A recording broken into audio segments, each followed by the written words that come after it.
ಒಟ್ಟಾರೆ ನಮ್ಮ ಇಡೀ ದೇಶದ ಯುವ ಜನಾಂಗಕ್ಕೆ ನಾನು ಮನವಿ ಮಾಡ್ಕೊಳ್ಳೋದೇನಪ್ಪ ಅಂದರೆ, ನಮ್ಮ ಕಲಾವಿದರ ಬಗ್ಗೆ, ನಮ್ಮ ಕ್ರೀಡಾಪಟುಗಳ ಬಗ್ಗೆ, ನಮ್ಮ ರಾಜಕಾರಣಿಗಳ ಬಗ್ಗೆ ನಿಮ್ಮ ಅಭಿಮಾನ ಇರಲಿ, ಆದರೆ ಅಂಧಾಭಿಮಾನ ಬೇಡ ಅಂತ. ನಮಗೆ ಪ್ರೀತಿ ಅಭಿಮಾನಕ್ಕಿಂತ ಜೀವನ ಭಾಳ ಮುಖ್ಯ. ಜೀವನ ಕಳ್ಕೊಂಡು ಅಭಿಮಾನ ವ್ಯಕ್ತಪಡಿಸ್ಬೇಕು ಅಂತೇಳಿ ಯಾವ ಆಟಗಾರರು, ಯಾವ ಕಲಾವಿದರು ಯಾರು ಸಹ ಹೇಳೋದಿಲ್ಲ. ಆದರೆ ಇವತ್ತು ಎಲ್ಲೇ ಒಂದು ಕಡೆ ಸಾಮಾಜಿಕ ಜಾಲತಾಣದ ಮೂಲಕವಾಗಿ ಸಮೂಹ ಸನ್ನೆಗೆ ನಮ್ಮ ಯುವ ಜನಾಂಗ ಒಳಪಟ್ಟು ಅಭಿಮಾನದ ಅಂಧಾಭಿಮಾನಾಗಿ ಮಾರ್ಪಟ್ಟು ಇಂಥ ಘಟನೆಗಳಿಗೆ ಇವತ್ತು ಕಾರಣವಾಗ್ತದೆ. ಅದು ಆಗಬಾರ್ದು. ಇವತ್ತು ದಕ್ಷಿಣ ಭಾರತದ ಒಳಗಡೆ ಯಾರು ಚಲನಚಿತ್ರ ನಟರ ಮೇಲೆ ಅಭಿಮಾನ ಇದ್ದಂಥವ್ರು ಅವ್ರಿಗೆ ಏನಾದರೂ ಅಕಾಲಿಕ ಮೃತ್ಯುವಾದಾಗ ಆತ್ಮಹತ್ಯೆ ಮಾಡ್ಕೊಳ್ಳುವಂಥದ್ದು ಇಂಥ ಅನೇಕ ಘಟನೆಗಳು ನಾವು ಕಾಣ್ತೀವಿ. ಅಂಥದ್ದು ಅಂಧಾಭಿಮಾನವನ್ನು ಯಾರು ಇಟ್ಕೊಳ್ಬಾರ್ದು. ಅವ್ರ ಬಗ್ಗೆ ಅಭಿಮಾನ ಇರಲಿ. ನಮ್ಮ ನಾಡನ್ನು ಸಾಂಸ್ಕೃತಿಕವಾಗಿ ಕ್ರೀಡೆಯ ಮೂಲಕವಾಗಿ ಶ್ರೀಮಂತಗೊಳಿಸುವಂಥ ಕ್ರೀಡಾಪಟುಗಳ ಬಗ್ಗೆ, ಕಲಾವಿದರ ಬಗ್ಗೆ ಗೌರವ ಇರಲಿ, ಅಭಿಮಾನ ಇರಲಿ. ಆದರೆ ಅವರೇ ನಮ್ಮ ರಿಯಲ್ ನಾಯಕರಲ್ಲ. ನಮ್ಮ ರಿಯಲ್ ನಾಯಕರು ಯಾರಪ್ಪ ಅಂದರೆ ಅನ್ನ ಕೊಡುವಂಥ ಅನ್ನದಾತ, ದೇಶ ಕಾಯುವಂಥ ಸೈನಿಕ, ನಮಗೆ ತಿದ್ದಿ ತೀಡಿ ಬುದ್ಧಿ ಹೇಳುವಂಥ ಶಿಕ್ಷಕ. ಅವರು ಕಲಿಸಿದ ಮೇಲೆ ನಾವು ಒಳ್ಳೆ ಕ್ರೀಡಾಪಟುಗಳಾಗ್ತೀವಿ, ಒಳ್ಳೆ ಚಲನಚಿತ್ರ ಆಗ್ತೀವಿ. ಆ ಕಾರಣಕ್ಕೆ ಅಂಧಾಭಿಮಾನಕ್ಕೆ ಒಳಪಟ್ಟು ಜೀವವನ್ನು ಕಳ್ಕೊಳ್ಳೋ ಪ್ರಯತ್ನವನ್ನು ಯಾರು ಸಹ ಮಾಡಬಾರ್ದು. ಇಂಥ ಘಟನೆ ಆಗಿದ್ದು ಇಡೀ ನಮ್ಮ ಕರ್ನಾಟಕದ ಪ್ರಜ್ಞಾವಂತಿಕೆಗೆ ಒಂದು ರೀತಿಯಾಗಿರ್ತಕ್ಕಂಥ ತಲೆ ತೆಗ್ಗಿಸುವಂತಾಗಿದೆ ಅಂತ ಹೇಳಿಕೆ ಇಚ್ಛೆಪಡ್ತೀನಿ.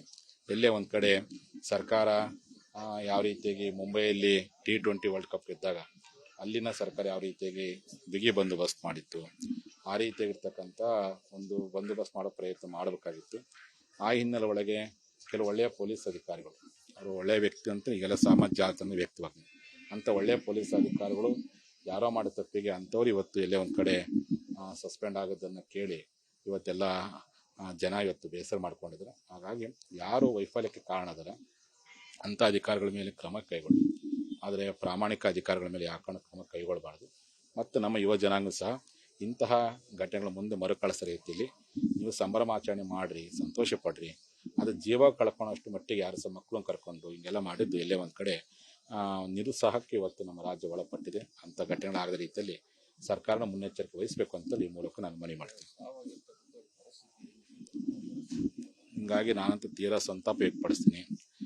ಪಾಪ ಆಗ್ತಾನೆ ಓದುವಂತಹ ವಿದ್ಯಾರ್ಥಿ, ಓದಿ ಉದ್ಯೋಗ ಮಾಡುವಂತಹ ಯುವ ಜನಾಂಗ, ಅದೇ ತಾನೇ ಮದುವೆಯಾಗಿ ಹೊಸ ಬಾಳನ್ನು ಮಾಡುವಂಥ ಜೋಡಿಗಳು ಸಹ ಇವತ್ತು ಅಂಥ ದುರ್ಘಟನೆ ಬಲಿಯಾಗಿರ್ತಕ್ಕಂಥದ್ದು ನಾವೆಲ್ಲರೂ ಅವರ ಕುಟುಂಬದಲ್ಲಿ, ನೊಂದಂಥ ಕುಟುಂಬದಲ್ಲಿ ನಾವೆಲ್ಲ ಭಾಗಿದ್ದೀವಿ. ಸರ್ಕಾರ ಎಷ್ಟೇ ಪರಿಹಾರ ಕೊಡ್ಬೋದು, ಆದರೆ ಮಗನ ಕಳ್ಕೊಂಡಿರ್ತಕ್ಕಂಥ ನೋವನ್ನು ಯಾರೂ ತುಂಬಿಸ್ಲಿಕ್ಕೆ ಸಾಧ್ಯವಿಲ್ಲ. ಹಾಗಾಗಿ ಇಡೀ ಕರ್ನಾಟಕ ಜನತೆ ಅವರ ನೋವಿನಲ್ಲಿದ್ದೀವಿ. ಅವರ ದುಃಖವನ್ನು ಸಹಿಸುವಂಥ ಶಕ್ತಿಯನ್ನು ಭಗವಂತ ಕೊಡಲಿ ಅಂತ ನಾವು ಪ್ರಾರ್ಥನೆ ಮಾಡ್ತೀವಿ. ಆ ಕಾರಣಕ್ಕೆ ನಮ್ಮ ಆಡಳಿತ ವ್ಯವಸ್ಥೆ ಆಗಿರ್ಬೋದು, ನಮ್ಮ ಯುವ ಜನಾಂಗ ಆಗಿರ್ಬೋದು, ಇನ್ಮೇಲಾದರೂ ಸಹ ಎಚ್ಚೆತ್ತುಕೊಳ್ಳೋ ಪ್ರಯತ್ನವನ್ನು ಮಾಡಬೇಕು ಅಂತೇಳಿ ಈ ಮೂಲಕ ನಾವು ಅದೇ ಹಂಗ ಅನಿಸ್ತಾ ಇದೆ. ಒಂದು ರೀತಿಯಲ್ಲಿ ಸ್ವಲ್ಪ ಇನ್ನೊಂದು 2-3 ದಿನ ಬಿಟ್ಟು ಮಾಡಿದರೆ ಚೆನ್ನಾಗಿತ್ತು ಅಂತ ಅನಿಸ್ತಾ ಇದೆ. ಮತ್ತು ಎಲ್ಲೇ ಒಂದು ಕಡೆ ಆ ಮೆರವಣಿಗೆಯನ್ನು ಮಾಡುವಂಥ ಹಿನ್ನೆಲೆವಾಗಿರ್ಬೋದು, ಇನ್ನೂ ಸ್ವಲ್ಪ ಹೊತ್ತು ಮುನ್ನೆಚ್ಚರಿಕೆ ವಹಿಸುವ ಪ್ರಯತ್ನ ಮಾಡಬೇಕಾಗಿತ್ತು ಅಂತೇಳಿ. ಹಾಗಾಗಿ ಇಲ್ಲಿ ಎರಡೂ ಕಡೆಯಿಂದನೂ ಎಲ್ಲೇ ಒಂದು ಕಡೆ ಯುವಕರು ಅತಿರೇಕದ ವರ್ತನೆ ಮಾಡಿದ್ದು ಒಂದು ರೀತಿಯಾಗಿ ತಪ್ಪಾಗಿದೆ. ಮತ್ತು ಪೊಲೀಸರು ಭಾಳ ಪ್ರಯತ್ನ ಪಟ್ಟಿದ್ದಾರೆ. ಅವರು ಮ್ಯಾಕ್ಸಿಮಮ್ ಮಾಬ್ ಕಂಟ್ರೋಲ್ ಮಾಡೋಕ್ಕೆಲ್ಲ ಪ್ರಯತ್ನ ಪಟ್ಟಿದ್ದಾರೆ. ಮತ್ತು ಘಟನೆಗಳು ಆಗ್ತಾ ಇರ್ತವೆ. ಅದಕ್ಕೆ ಹೇಳುವಂಥದ್ದು ಅಂಧಾಭಿಮಾನ ಬೇಡ ಅನ್ನುವಂಥದ್ದು. ಇದನ್ನು ನೋಡಿ ಪಾಠ ಕಲಿಬೇಕು.